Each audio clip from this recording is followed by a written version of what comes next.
Vuelve la información y el análisis. Sigue Mesa Central por Tele 13 Radio.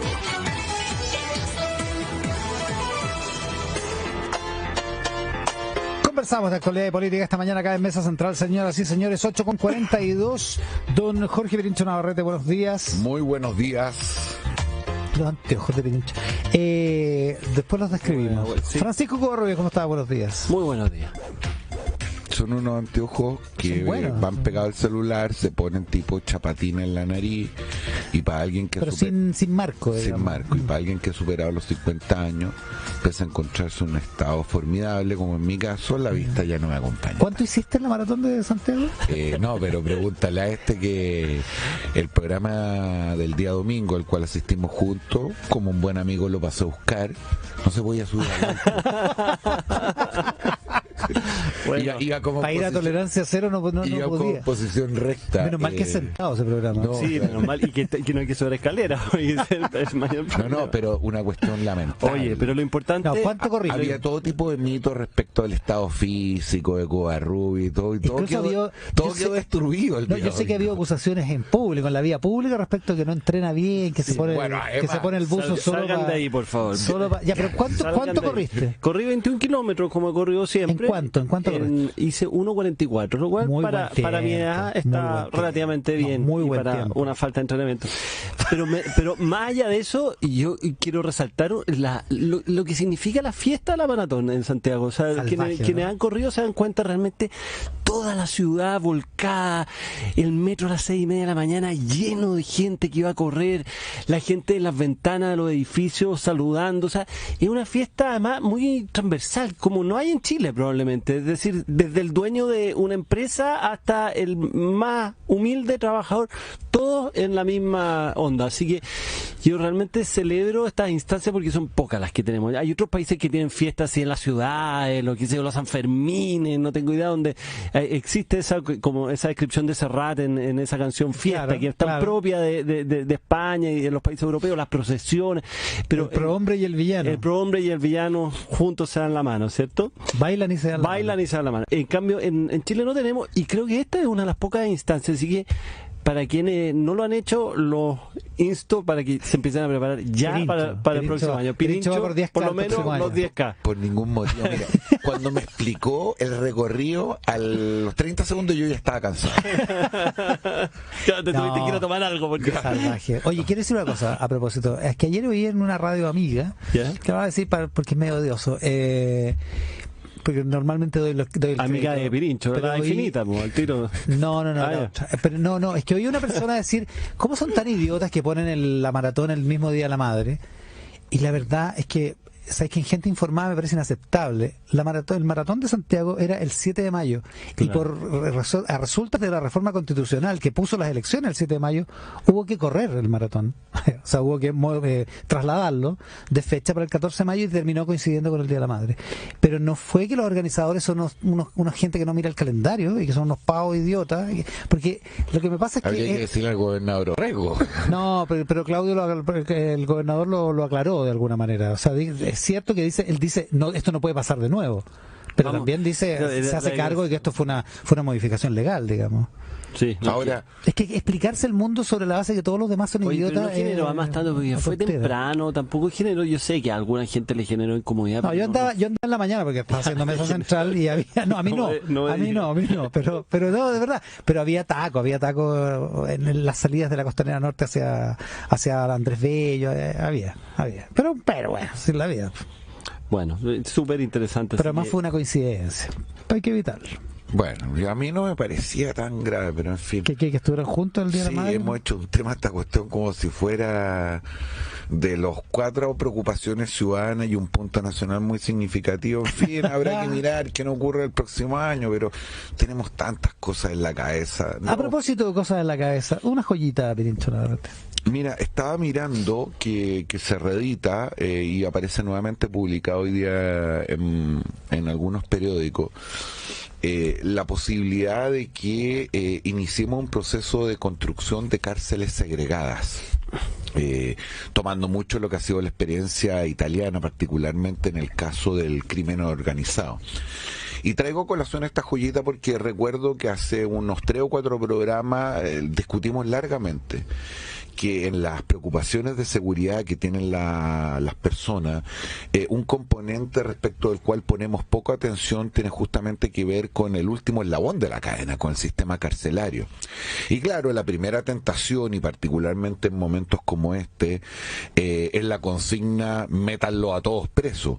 Sin embargo, no podemos meterlo a todos presos, primero porque no tenemos lugar, y segundo, nuestro sistema carcelario es nada menos que un desastre, y en muchos lugares un infierno, en el cual se reproducen, se alientan las actividades delictuales al punto tal que buena parte de las bandas, particularmente vinculadas al narcotráfico, no solamente siguen operando, sino que se hacen todavía más fuertes en los recintos penitenciarios.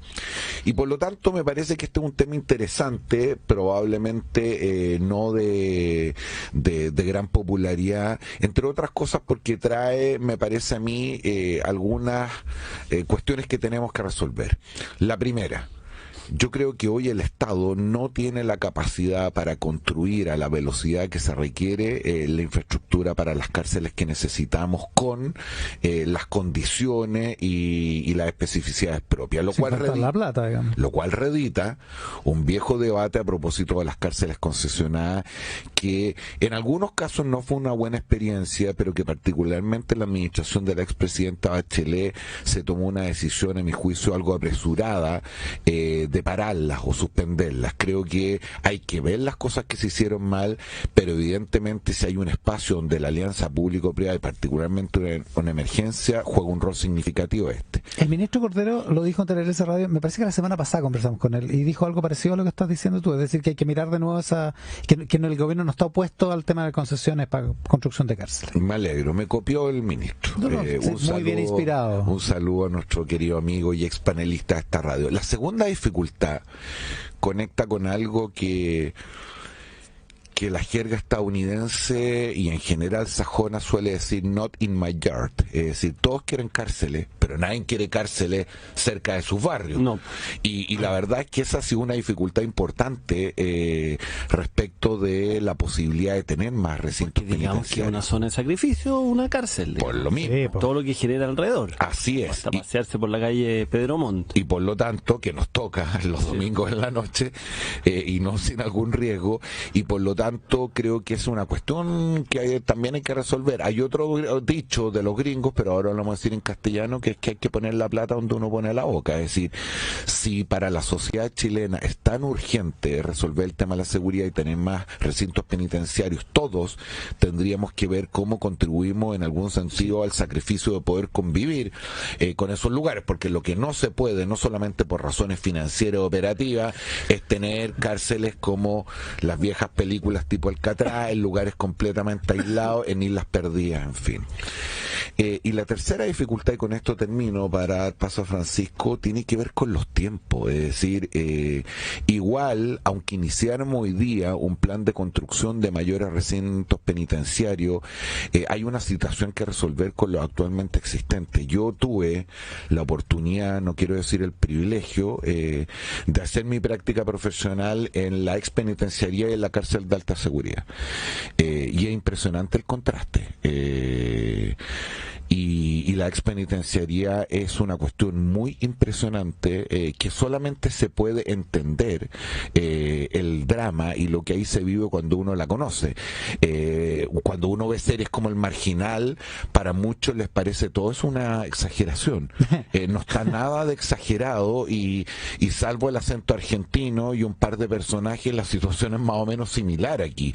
Y creo que en el tiempo en que finalmente tomamos la decisión de implementar un plan de esta naturaleza, hay que abocarse a algo que de respecto al cual todo el mundo habla, pero de verdad ningún gobierno le ha metido con el nivel de profundidad la mano que se requiere. ¿Francisco? Sí, voy a decir algunas cosas impopulares. Para variar. Porque este es un tema que a mí me genera mucho interés. Primero, creo que a los presos no hay realmente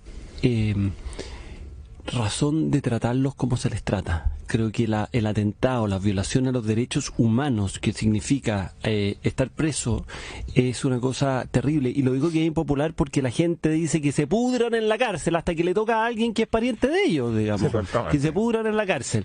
No podemos tolerar que la gente se pudra en la cárcel. Y hoy día en muchas de las cárceles la gente se está pudriendo. Creo que de los penales, porque todos los años se hace un registro de las cárceles, sí. Creo que hay 3 cárceles que hay agua caliente en en todo el sistema, para qué decir el hacinamiento, en fin, todo lo que conocemos. Entonces, primera cosa. Segunda cosa impopular, en Chile tenemos demasiados presos en comparación con el mundo, salvo Estados Unidos, Cuba y supongo que ahora El Salvador, porque no he visto las estadísticas actualizadas, supongo que El Salvador pasó. En general tenemos muchos presos y por lo tanto lo que uno debiera propiciar es que ojalá estén presos solamente aquellos realmente que revisten un peligro para la sociedad y el resto que tenga penas alternativas. Ayer se despachó la ley de delitos económicos que va a aumentar los casos de cárcel. Exacto. Y muchos penalistas insisten en que eso se puede hacer, por supuesto, pero tiene que estar asociado a una política de infraestructura carcelaria. Exacto, vamos aumentando y en muchos países, por ejemplo, a los mayores de 70 años, salvo que en casos muy excepcionales, los hacen cumplir las penas en la casa, digamos. O sea, ¿qué sentido tiene que una persona de 80, 85 años esté en la cárcel? Tercera cosa, cuando se dice hay que eliminar Punta Peuco, yo digo, yo realmente me voy a alegrar el día que alguien anuncie que va a eliminar la penitenciaría, porque es el lugar de mayor... Es feroz. Tú mismo has contado acá, digamos, lo que significó tu visita. Y una última cosa impopular es decir que una parte importante, y nunca he logrado, incluso con los expertos, porque es un dato que me ha obsesionado, saber cuánta gente está presa de los 50.000 presos más o menos que hay en Chile por delitos de microtráfico. Pero son muchísimos, muchísimos. Deben ser cerca de 15.000, 18.000. Y de hecho se cuentan por miles por año, digamos. Claro, son miles por año. Y entonces la otra cosa incómoda es decir, ¿hasta cuándo vamos a seguir con esta cosa de las drogas que están ilegalizadas y que significa todo este drama, además de la corrupción, además de las muertes, además de todo lo que significa? Porque si la droga se vendiera legalmente, no tendríamos este problema. Yo sé que esto es complejo, que hay que hacerlo a nivel mundial, no es llegar y tomar la decisión en Chile, pero la prohibición de la droga ha significado todos estos males que en el fondo dan cuenta de esta sobrepoblación carcelaria que tenemos en el mundo. Así que 4 cosas impopulares, siguiendo un poco la joyita de Pirincho, porque me parece que es de la máxima gravedad y todos cerramos los ojos frente a lo que está ocurriendo atrás de la cárcel. Y una nota a pie de página, los gendarmes. La tasa de suicidio de los gendarmes es mucho más alta que el resto de la población. Sí, porque viven adentro. Claro, y me contaba un ex subsecretario de Justicia que los gendarmes vienen como de 3 comunas, son todos parientes, son muy parientes, pero ponle tú de la séptima, de Parral, sí.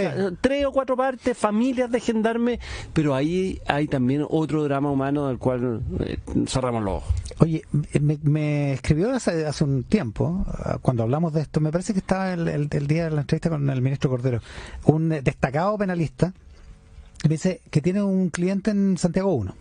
Mira lo que cuenta Santiago 1, el módulo de transición, esto es para prisiones preventivas, no es para condena. Tiene 57 habitaciones con una cama por habitación y hay 260 internos. 57 celdas con una para uno. Había 260, 57 durmiendo en cama, el resto en el suelo. La decisión de quién duerme donde no la toman los gendarmes, sino el líder de cada módulo.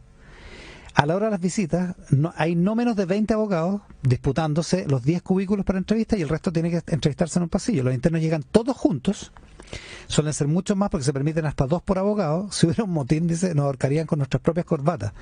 De hecho, mi cliente me pide que no lo vaya a ver muy seguido porque el paso hacia el lugar de entrevista es peligroso para el interno. Qué horror. Ese es el estado, y esto es prisiones preventivas. Qué horror. Esto no es... Y no es la peor cárcel, Leo. Y no es la peor cárcel, no, porque yo creo que la peor es la penitenciaría. Me parece que desde que la fiscal Mónica Maldonado, la fiscal de la Corte Suprema, hace largo, más de 15 años, hizo el primer informe sobre las cárceles, está súper claro que la situación es así, Pirincho. No, es increíble. Las cosas que uno podría contar, algunas son espeluznantes y probablemente no estamos en horario, ni siquiera para escribirlas llenas de eufemismo. Y claro, lo que hace Francisco es un relato de 4 cuestiones que pueden ser políticamente bien poco correctas en los tiempos que corren, pero que son bien significativas para entender también el tipo de sociedad que queremos. Y de esa perspectiva, yo creo que un cierto silencio sobre lo que está ocurriendo en nuestro sistema penitenciario suma o abona a una cierta sensación de que, claro, cuando los problemas se desbordan de esta forma, cuando un porcentaje muy importante de la población se acumula la rabia, la frustración, el peligro tiene que ver no solamente con tomar decisiones sobre caliente, sino que también la restricción importante a un conjunto de derechos y libertades de los ciudadanos que uno puede entender que se soslayen o se maticen temporalmente en ciertas circunstancias, pero que empieza a ser incorporada como una forma y manera de vida. Este ejemplo que se ponía respecto del cliente de este penalista que colabora también en nuestro chat, apunta a una cuestión que tampoco hemos dicho, y es que en general nuestro sistema carcelario también es una reproducción de la desigualdad, es decir, la gente pobre, la mayoría de la gente pobre es la que está presa, la gente rica, salvo honrosas excepciones, no. Y justamente como sugería Francisco, cuando personas, entre comillas, como uno, son víctimas de la represión penal, ahí nos acordamos de los derechos fundamentales, de las libertades públicas, y nos escandalizamos frente a la arbitrariedad del sistema.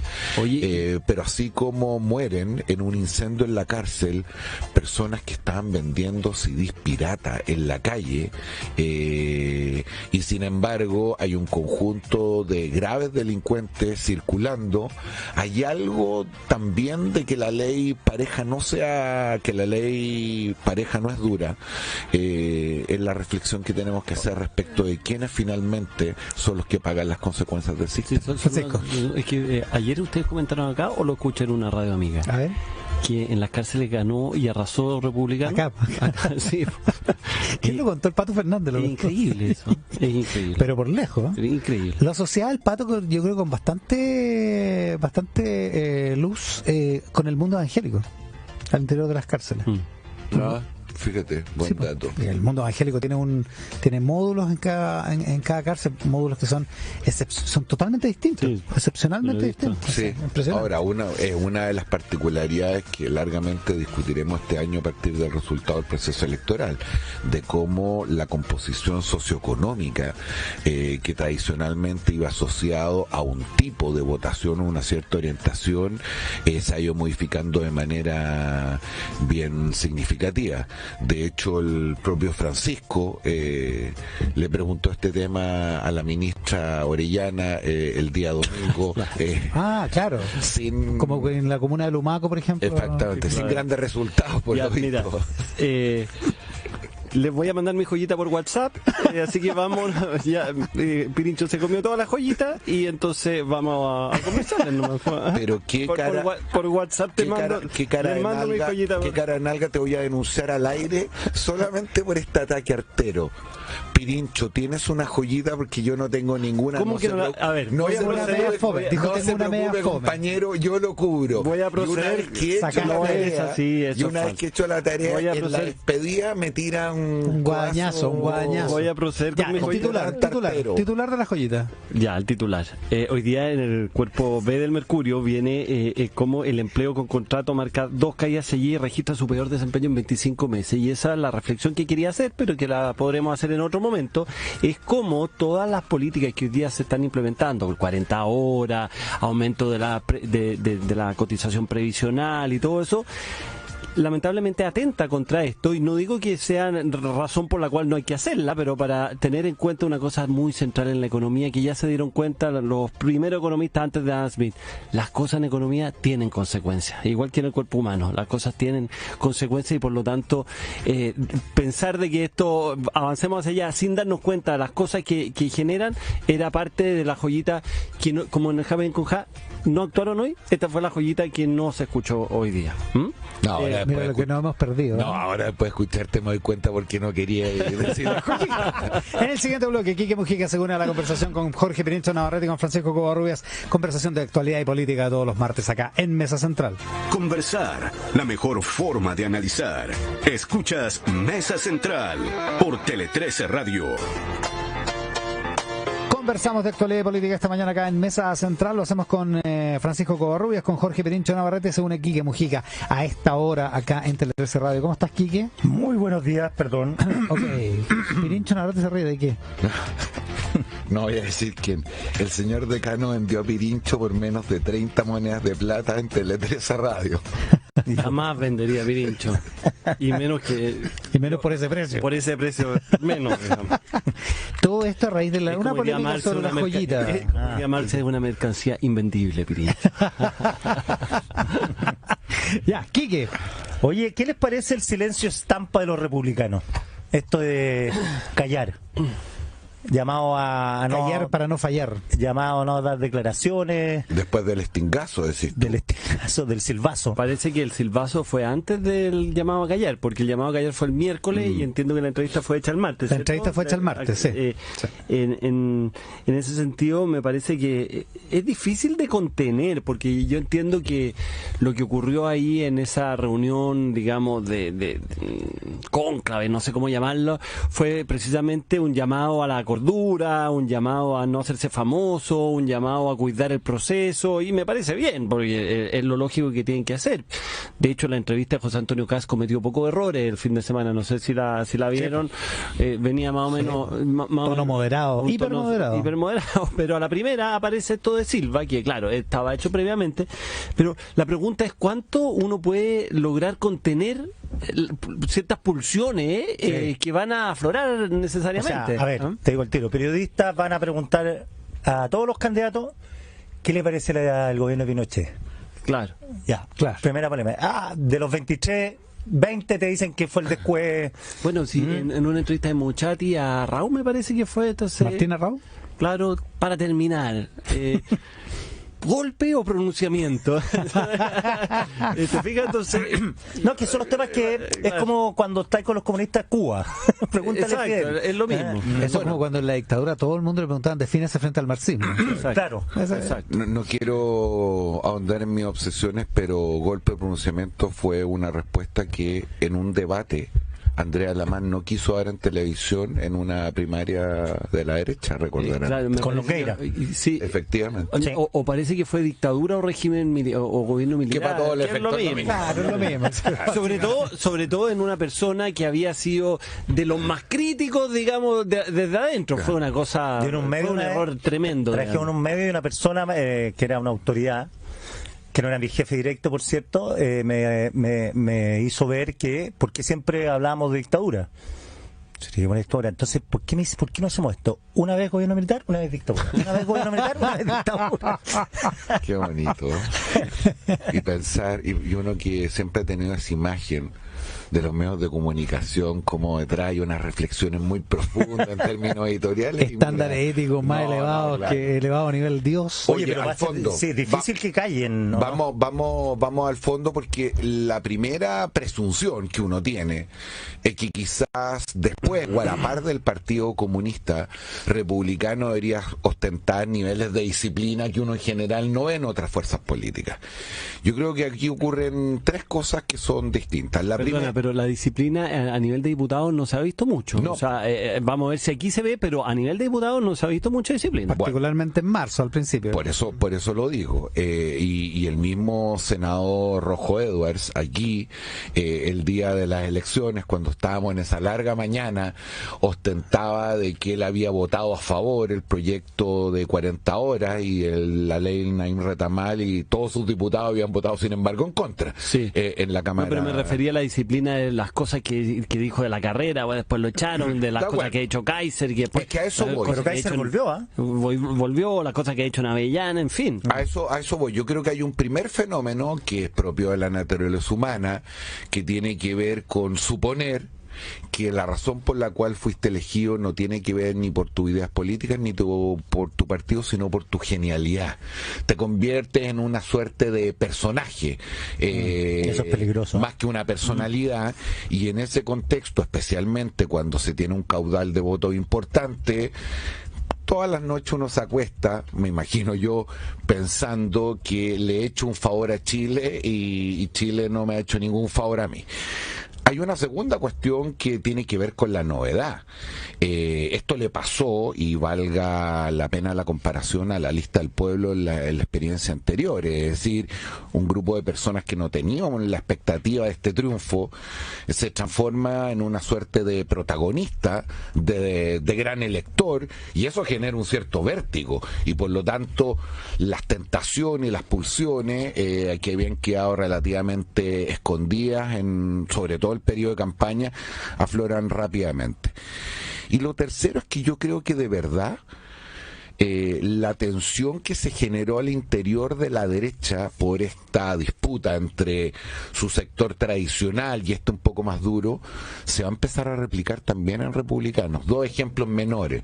Team Patriota, que voy a hacer una excepción para nombrarlo en la radio, darle más importancia a lo que tiene, ya está tratando de traidores a republicanos, no solamente por haber participado del proceso, sino por querer en algún sentido viabilizarlo. Pero el Team Patriota toca otra tecla, y al final...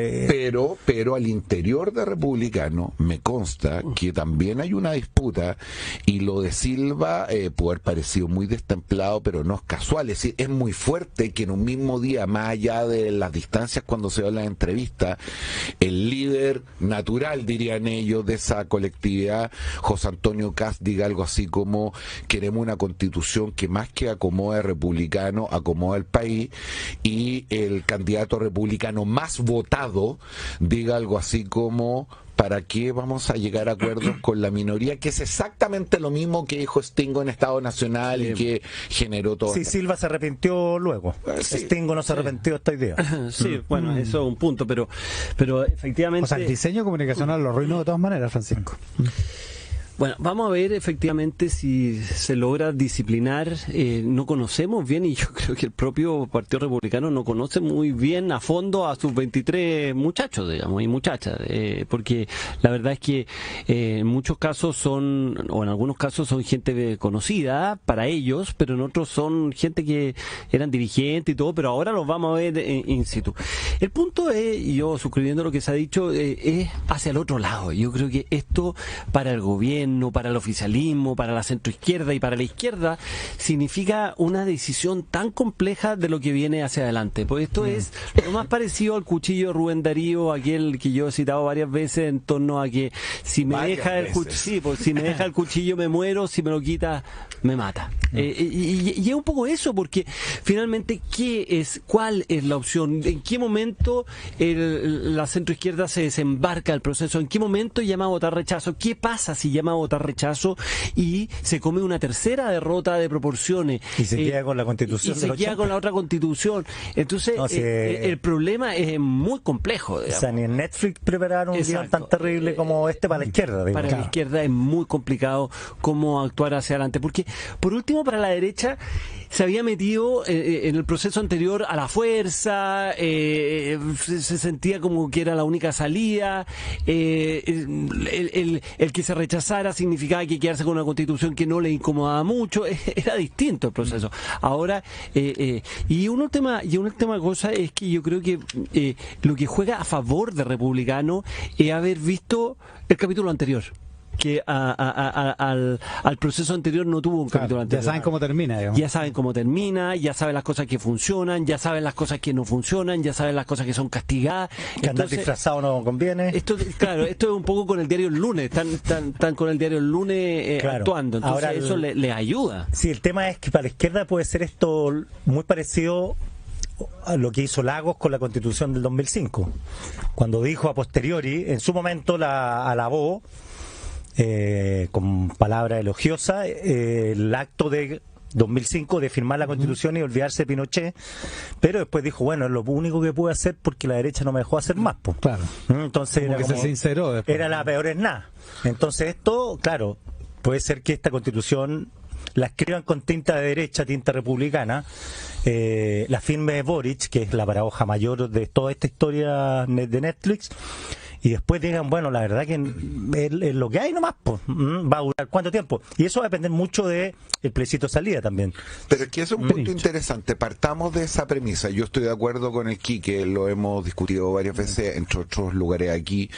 La gran paradoja es que podríamos terminar con un texto igual o más conservador que el actual, legitimado democráticamente por una muy alta votación y firmado por el presidente más de izquierda que ha tenido Chile en los últimos 50 años. Espérate, que dijo cualquier cosa mejor que la de los 4 generales. Dicho eso, una cuestión que yo creo que tenemos que mirar con calma tiene que ver con el plebiscito de salida y particularmente qué va a hacer la izquierda en la convención y cómo se comporta el público que en general miró este proceso con mucha esperanza, ve en la Constitución del 80 buena parte de nuestros males y sin embargo se pudiera enfrentar a una situación en la cual con todos esos antecedentes tuviera que llamar a votar rechazo. Manuel José Sandón y otros han venido insistiendo en que la izquierda ya se está jugando por una opción de esa naturaleza. A mí me parece que es un tanto apresurado, que depende mucho de cómo se dé el debate, pero lo que sí es evidente, y eso lo sabíamos incluso antes del resultado electoral, es que un proceso de esta naturaleza, con estos bordes, con expertos, con árbitros, iba a llevar a un resultado muy lejos de lo que un cierto sector quería o anhelaba.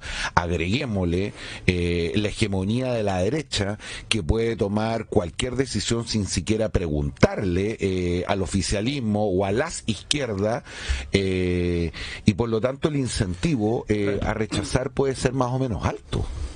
¿Francisco? Bueno, los auditores son testigos de que he sido siempre escéptico respecto a esto de la nueva Constitución y al patriotismo constitucional. Y en ese sentido marca muy bien lo que estamos hablando respecto a lo que significa la nueva Constitución, porque la aprobación por una mayoría, digamos, de gente hoy día, ¿cómo cambia respecto a hace 2 años? ¿Y cómo cambia respecto a 2 años más? Es decir, esto de pensar que una constitución es una especie de consenso que se ha generado en la sociedad y es un consenso intocado, un consenso al cual se llega por muchos años, no es así. Está marcado y ha sido siempre así, marcado por los vientos que corren al momento de que han ocurrido estas constituciones. Razón por la cual es muy necesario, y espero que ese sea el camino que tome, digamos, quienes tienen mayoría, una constitución mínima. Esa es la gran fundamentación de una constitución mínima, porque todo ese consenso que pudiéramos haber tenido en torno a los 450 artículos, supuesto consenso, entre comillas, de la constitución o la propuesta anterior, se desvanece rápidamente, Entonces, ¿qué se necesita? Un marco general, una cosa donde después la política pueda jugar. Entonces, yo creo que parte de las lecciones aprendidas, supongo yo, es que no es buscar una constitución partisana, sino que buscar un consenso en torno a aquellas cosas que no vamos a probablemente discutir. Es que eso es lo esencial que declaró José Antonio Caz en la entrevista a la tercera del domingo. Digamos, es una entrevista diseñada para la moderación y para dar señales de que no iba a haber una constitución partisana, que le daba lo mismo que la firmara Gabriel Boric. O sea, digo, ahí había un diseño detrás, pues, digamos, ¿no? Sí, sin duda. A ver, un par de aclaraciones primero. Yo sí estoy de acuerdo con esta idea de los alemanes tan bonita del patriotismo constitucional. ¿A qué me refiero?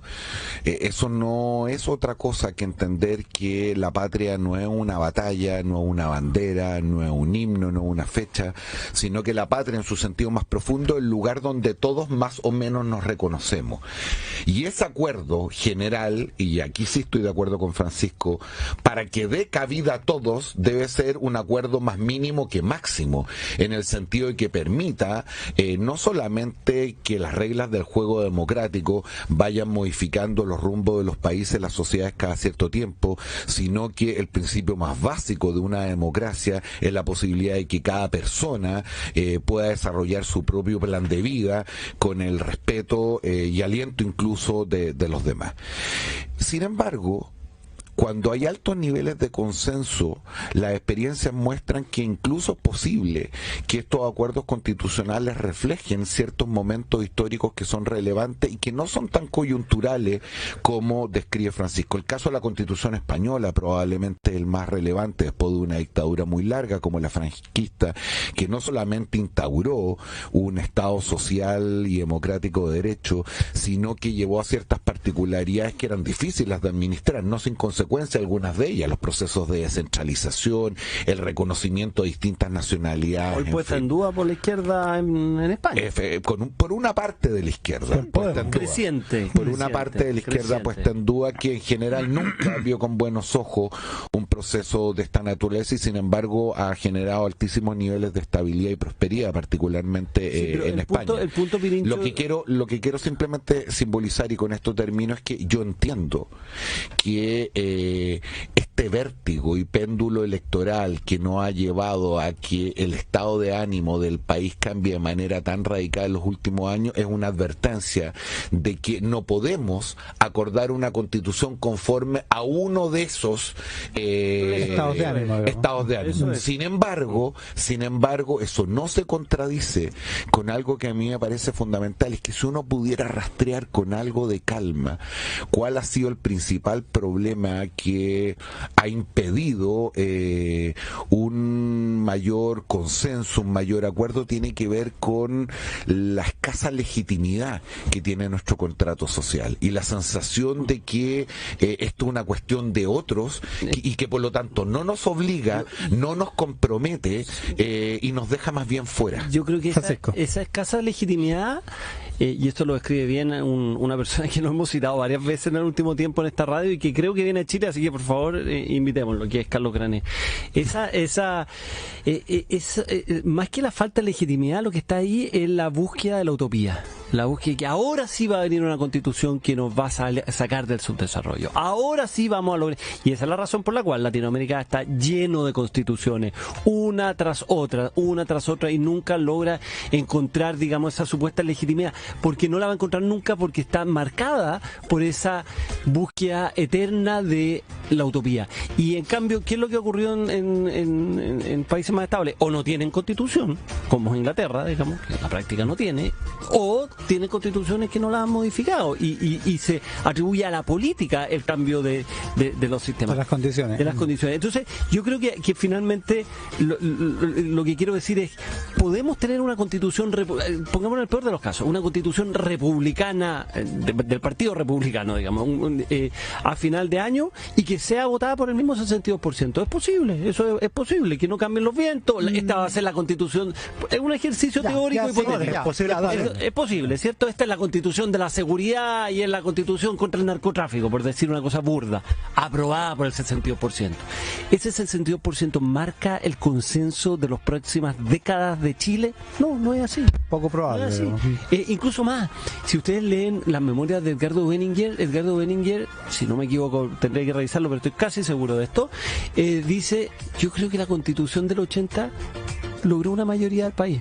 O sea, más allá del tongo, más allá de que no hubo pero que se votó sin registro electoral, sin publicidad. Todo, más allá de todo eso, yo creo que él decía, yo creo que si se hubiera votado adecuadamente, hubiera logrado hubiera ganado igual, digamos. ¿Y eso significa el consenso del país para no, por cierto que no. Es que yo creo que son dos cosas distintas y no son contradictorias. Convengamos lo primero, convengamos efectivamente en que lo que parece razonable, si es que queremos tener un acuerdo estable en el tiempo, que no esté sujeto a los estados de ánimo del país, que dé cabida a todo, es más bien una constitución más mínima que máxima. Eso descartémoslo, pero ojo, esto no tiene que ver con la utopía. Yo he puesto este ejemplo varias veces, pero los abogados entendemos mejor que nadie que la razón por las cuales las personas obedecen y se sujetan a las normas no tiene que ver con porque necesariamente estén escritos o le tengan miedo a la sanción, sino porque le encuentran un sentido y una función colectiva,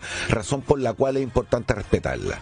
La razón por la cual cuando hay una luz verde y nosotros pasamos, no es porque tengamos miedo a quien está enfrente de una luz roja y si se pasa una luz roja un carabinero le podría sacar un parte. Pasamos porque hay un pacto básico, el cual incluso uno entrega la seguridad de sus seres queridos. No, es que el ejemplo, pero déjame terminar. Es que no estoy de acuerdo con el ejemplo porque ahí hay un riesgo concreto. Para que no estoy de acuerdo. La razón por la cual uno pasa es porque hay un pacto en el cual incluso uno entrega la seguridad de sus seres queridos. Ese pacto social dice, luz verde se pasa, luz roja se para. Si todos nos volviéramos locos en algún minuto y tomáramos la decisión de pasarnos toda la luz roja, daría lo mismo las normas y la cantidad de carabineros y sanciones. Ese acuerdo colectivo es lo que está roto y por lo tanto yo creo que es importante buscar un mecanismo para que eso, lo que sea, ojalá mínimo, sintamos que nos comprometa a todos. Hace un buen rato esta Constitución no nos compromete y no compromete incluso a los propios legisladores que la han venido vulnerando, quienes más deberían cuidar la ley y jurar no respetar la Constitución a las leyes son los primeros en saltársela. Ahí hay algo que no podemos no dejar de mirar. Eso la definición del semáforo, la de Bob Woodward, cuando le preguntan sobre Trump, en un libro que escribe dice, la mejor definición que escuché sobre Trump es un hombre que no respeta las luces rojas.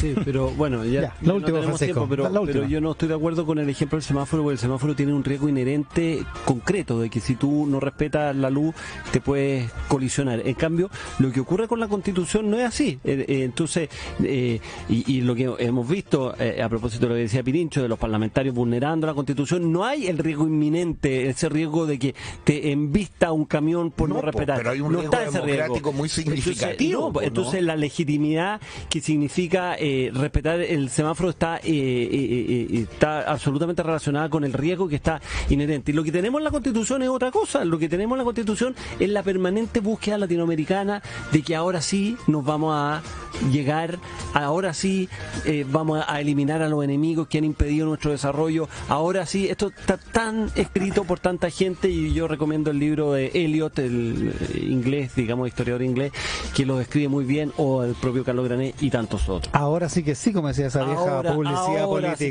Sí, con esta sí que logramos el desarrollo. Recomendaciones para esta semana, Jorge Pirincho Navarrete, parte tú. Mal que parta yo porque esta semana no voy a hacer recomendación. Y no voy a hacer recomendación porque estoy entre picado y avergonzado. A ver. La semana pasada, con gran entusiasmo, recomendé The Diplomat. Sí. Que yo había visto 3 o 4 capítulos, me pareció interesante. Yo lo encuentro buena, yo en el capítulo 1 y medio. La crítica en general también. Pero mi amigo Carlos Correa Baur no encontró nada mejor que cuestionar de manera cariñosa mi excepción, y he recibido un bullying y me han basureado como probablemente hace tiempo no había. Porque la serie la encuentro mala del verbo mala. Son las élites. Y claro, pero ustedes decían que uno no podía parar de verla. Bueno, yo les pregunté. A mí me pareció eso. ¿Cambiaste de opinión después del bullying? No he cambiado de opinión, pero evidentemente me he cuestionado, y particularmente, qué sé yo, Sebastián Briceño, Jorge El Pino, ustedes también, Brutus, es decir, personas que alentaban, fueron los primeros en dejarme caer de manera inmisericordia, así que a lo menos estoy, no sé si la palabra es dolido, pero cuestionado e inseguro, Pirincho, para recomendar cualquier cosa. Oye, que anda sensible, Pirincho. Sí, anda súper sensible, ¿verdad? Son élites que están embriagadas por las necesidades postmateriales, Pirincho. Puede ser, pero Briceño y El Pino se las tengo anotadas en la cacha de la pistola. La cacha de la vaca. Oye, pero entonces no hay que verla. No, sí hay que verla igual, si es entretenida. Pero yo voy en el capítulo 1,5. No hay que pescar a los otros, entonces. No hay que buscar a las élites Mira, embriagadas. Si vais en el capítulo 1,5 no debe ser tan buena, porque dejar a mitad a No, porque me quedé dormido, pues, por si tengo eso una no vida, debe pues, ser tan buena entonces. Ya, Así que recomendación. paso por hoy. Recomendación, Francisco Corro. Oye, yo les dije a principio de año que íbamos a recomendar distintos libros respecto a Adam Smith. Se cumplen los 300 años, en poco más de un mes más, los 300 años de Adam Smith, cosa de buena salud, y hoy día quiero recomendar un libro que salió hace unos 5 años, que se llama ¿Cómo Adam Smith puede cambiar tu vida? Que a mí me cargan esos títulos medios de autoayuda, pero este es un economista que trabaja en Stanford, que se llama Ruth Roberts, y que dijo: yo nunca había leído a Adam Smith, soy economista, y sobre todo no había leído La teoría de los sentimientos morales, que es el libro menos conocido que La riqueza de las naciones, pero que fue un libro que igual tuvo Es más bastante... izquierdista. No, pero el libro donde habla de la ética, Adam Smith, y que escribió antes que La riqueza de las naciones, y Que Leonidas Montes siempre recalca que ese libro también está poco visitado. sí, pues está poco visitado, y de Para hecho... mucho incluso mejor que La riqueza de las naciones. Claro, y de hecho ya tuvo éxito, y en esas cartas entre Hume y Adam Smith, Hume le dice: oye, te tengo una mala noticia, tu libro ha adquirido mucho éxito acá en Edimburgo, y eso ya es sospechoso, un libro que la gente lo encuentre bueno.